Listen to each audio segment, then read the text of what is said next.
Hi there, I'm Jodie Philpotts. I wanted to do a quick video to explain why the charity fundraiser I'm doing at the moment to raise money for the Haven at Wolverhampton is so important to me. So I'm going to take you back to when I was 19. I was confident, I was happy, I was lively, and I met a lovely guy.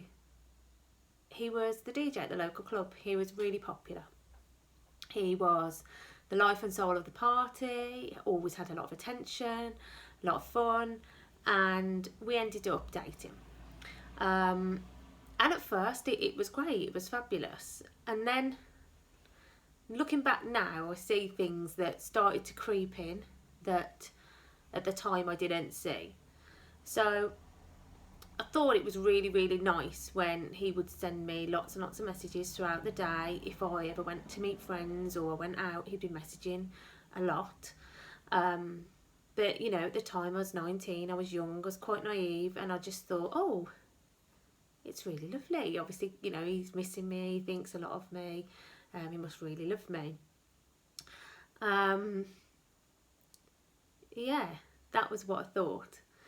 Then things started to change. Things started to change as I got more comfortable in the relationship and I was just me. So I am a friendly person, I'm jolly, and I talk to everybody. Anybody who knows me knows that I chat to anybody. If I go to the supermarket, I end up having a chat with somebody. And what would happen was we would be both working at the same club. He would be being chatted to by everybody because he's a DJ. Everybody wants to talk to him. Lots of girls want to talk to him. But if I spoke to anybody who was male, I knew there would be an issue. So I remember one time there being a bouncer on the door. Now this bouncer was about 3 times my age. Wasn't somebody who I would have given a second glance to. I got on with him great, but there was nothing more than friendship there. And this guy used to do really funny things and make me laugh. So I can remember laughing my head off at him doing something really stupid. It was actually a really funny dance. This is how much I can remember of it. He was just doing a really funny dance. And I felt somebody watching me.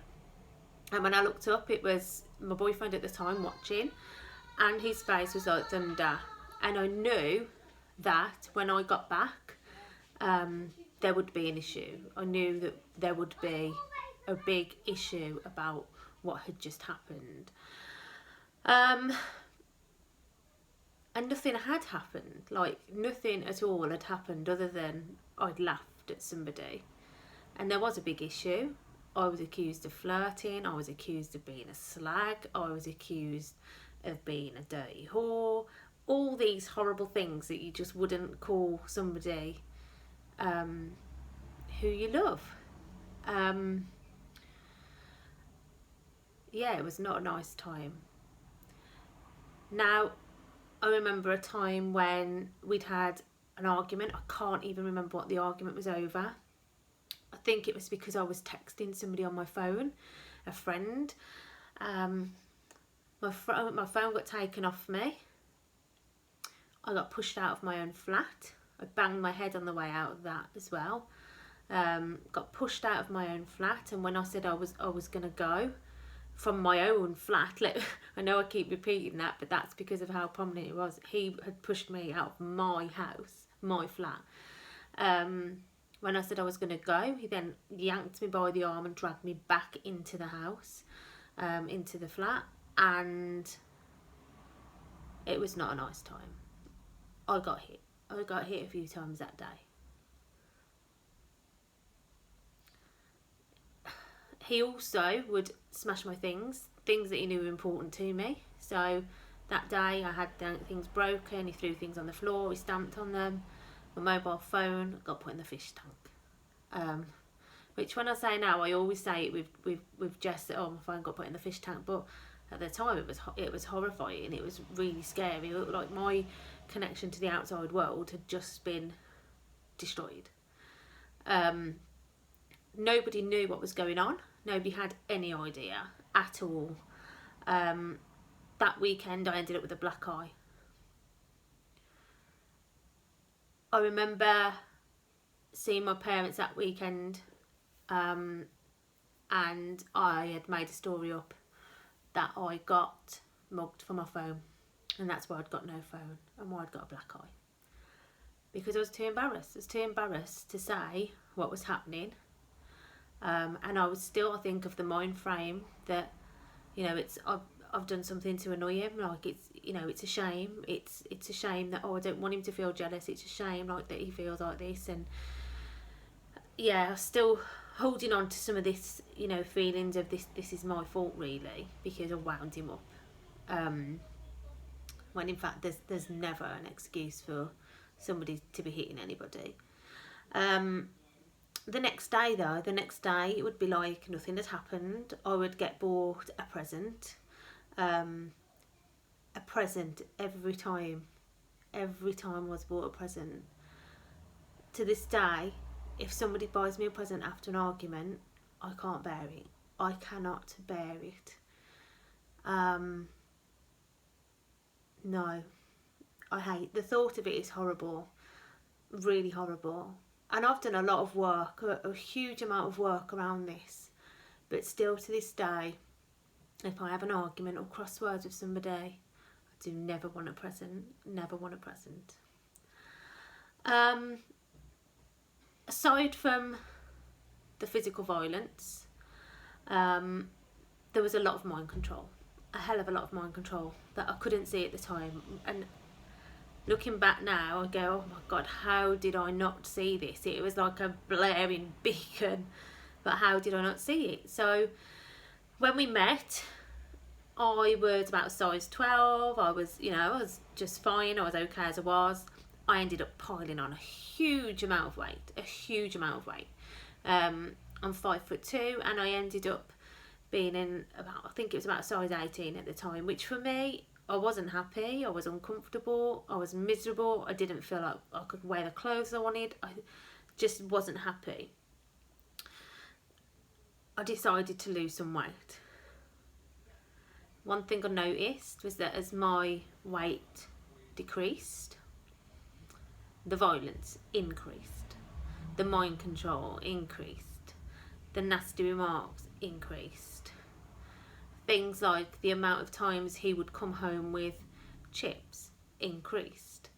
My favourite takeaway food, and it still is to this day, is chips. Like, chip shop chips is my thing.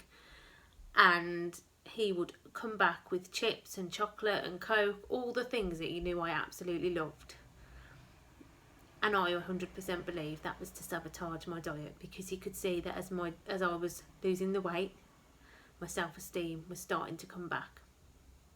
And I was making friends because I was going to the weight loss club. I was getting more attention, and it wasn't liked. So I'm going to tell you the story about how it ended. So I finally left him around the age of when I was 21.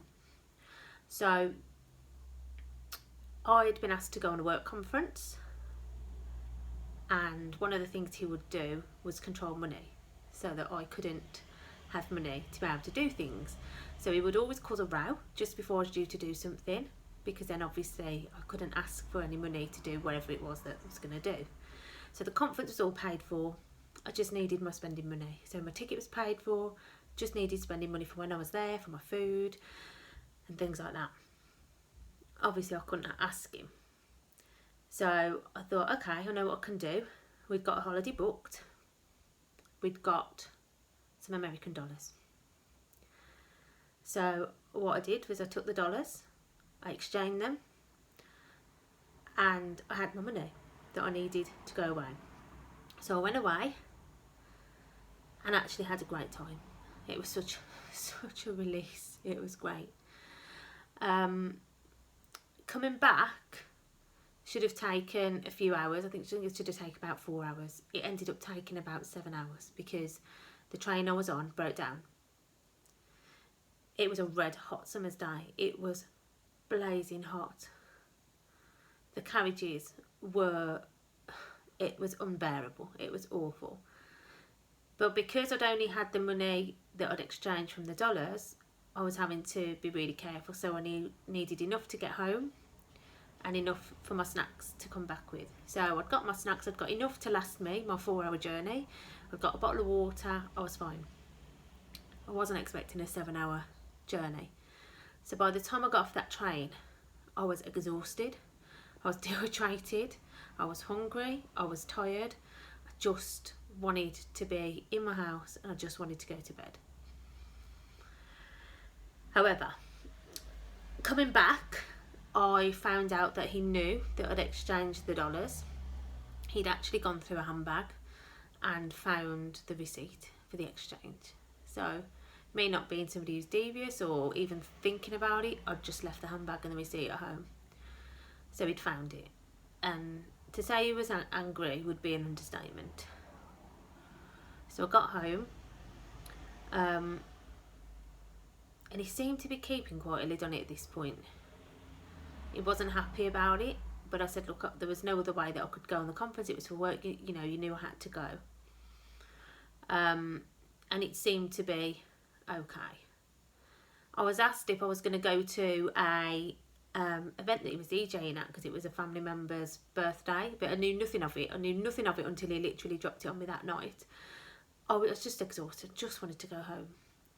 So he said he would go off to this event, and that, you know, maybe I could come along later. And I said, look, I really just want to go to bed, like, if that's okay. So I had a shower, washed my hair, had, you know, all those things. I can remember just having a t-shirt on, just walking around the house in just a t-shirt after I'd had a bath. It was at the time when it was dial-up internet. So we'd had a problem with the internet, so I was trying to get that sorted because he'd said about this. Trying to get that sorted so it would all work. And at the same time, one of my friends was calling as well. So the next thing, I had the conversation with my friend, and the next thing, the phone was ringing again. And I'm chatting to him, and he's raging down the phone, absolutely raging. How dare I change the dollars? How dare I not be at the party? It's his family, and all these things. And I just said, look, I just don't feel well. I really want to go to bed. And I can remember him sat, and well, I can remember the door going. That was the next thing. The door went, and I said, I've got to go. There's a knock. There's somebody knocking the door.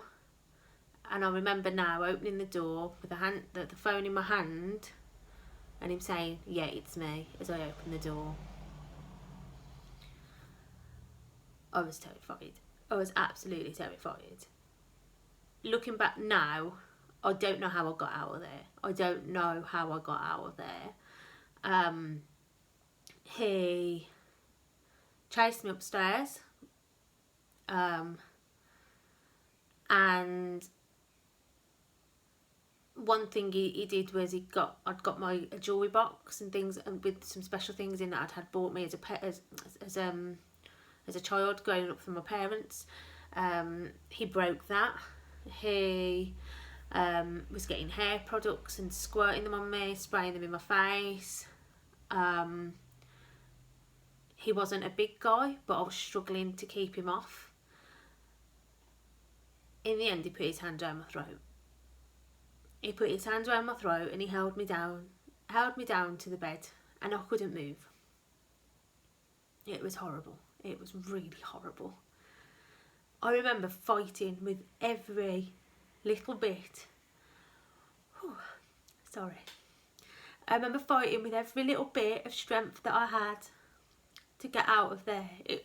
It was just awful. I didn't think that I was getting out of there.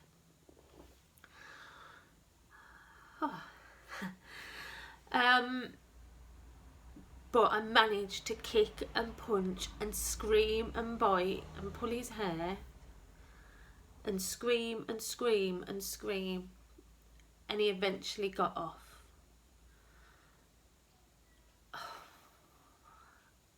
I didn't think that would be the end of it, but he got off. He went downstairs, And I think at that moment for him, he actually realised how bad it had got and what he'd done.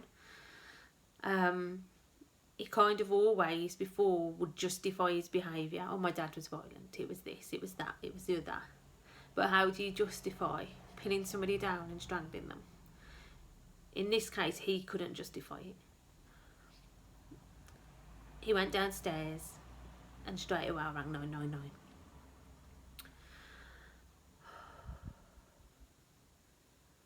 It seemed like forever. It seemed like forever till the police came.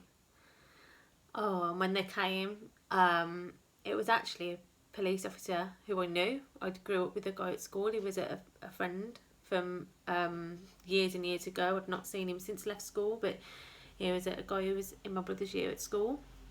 So that was even, it was awful. It was just the worst thing. It was so embarrassing. I felt so ashamed. How could I be in this situation? It was awful. But I got out of there. So with the police taking me back to my parents, I was out. And no way I was ever going back. So I did get out. I went home. But I still had to get my things. So we waited a few days. Waited till I knew we wouldn't be in the house. I went back with my mum to get some of my things. Managed to get a big chunk of stuff. There was still some stuff there that I needed to get. There was things that were important to me, things that my granddad gave me. So my granddad was no longer with us at that time, and I'd got a book that was Infamous Crimes. And I remember sitting on my granddad's knee with this book all the time as a kid, reading about these criminals and all the things that they'd done. It was a huge, like, A4 sized book. It was a hardback. I can remember the cover being grey and blue. And I've searched and searched and searched for this book and never been able to find it to replace it. And it's the one thing I think about a lot, because I want that book back. And I never got it back. I had a collection of little pigs. I've actually got some here. I've only got 2. These have been bought since. I actually, these have only recently come out of the box because I couldn't bear to look at them for such a long time. But now they're out of the box and they're on display. But previously they were just a huge reminder to what I'd lost and what I'd had and what I'd gone through. So there was them, and then there was just other bits and bobs that, you know, family members had bought that I never ever got back. And those things, even to this day, I still remember those things, even down to the green toaster that my nan and granddad gave me when I moved out into my first flat. But I still say 100% I am one of the lucky ones. I got out. The violence I experienced was not justified, but it was nowhere near as bad as what people experience every day, day in, day out, what their kids are witnessing, what their kids are experiencing. It was nowhere near. I can't even begin to imagine, even coming from what I experienced. I've never shared this on video before. It's something I briefly mention when I do speaking events. I've never done a speaking event on this topic before, but now felt the right time. It felt the right time to share it. So this video wasn't to share it for any sort of pity Jodie party, because I am fine. I am more than fine now. I have done an immense amount of work on myself. Anyone who knows me knows the sort of person I am. I'm happy, I'm positive. I don't stand for things that I stood for in the past. But yeah, it still has an impact. Look, there's still an impact there that, you know, the thing about being bought the presents, that hasn't left. And the control thing. So I like to have control over things in my life quite heavily. And that's something I've had to learn over recent times to let go of a little bit, because actually that was having a negative effect because of the fact that I was too controlling over things and I wanted to be able to control everything in my life. But that was from having such a lack of control at that time. So I hope not that, I'm trying to think of the words now. This is me all over, so I can't think of the right words to say right now. But I just wanted to share this story. I thought it was important. I thought it was important for people to know why this fundraiser is so important to me.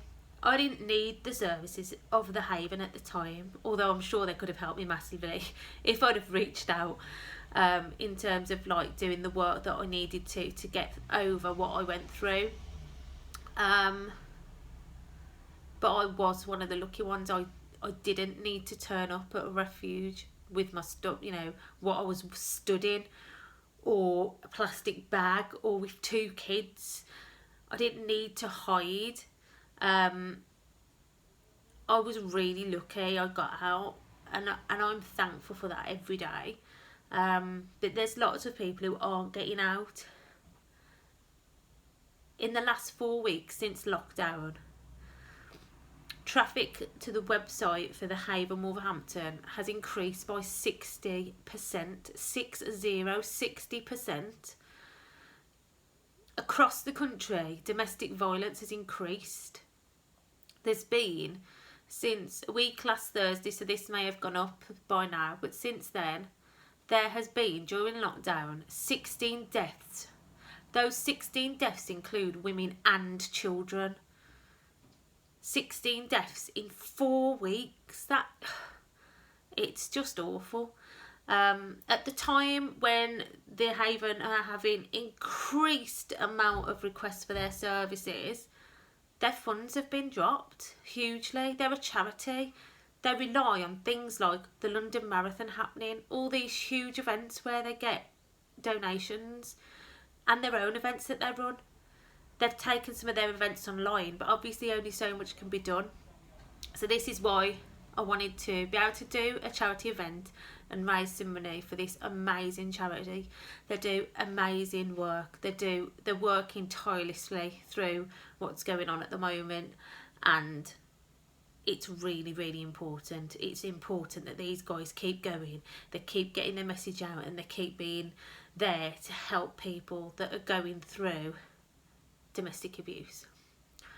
So if you can, oh my god, messed it up.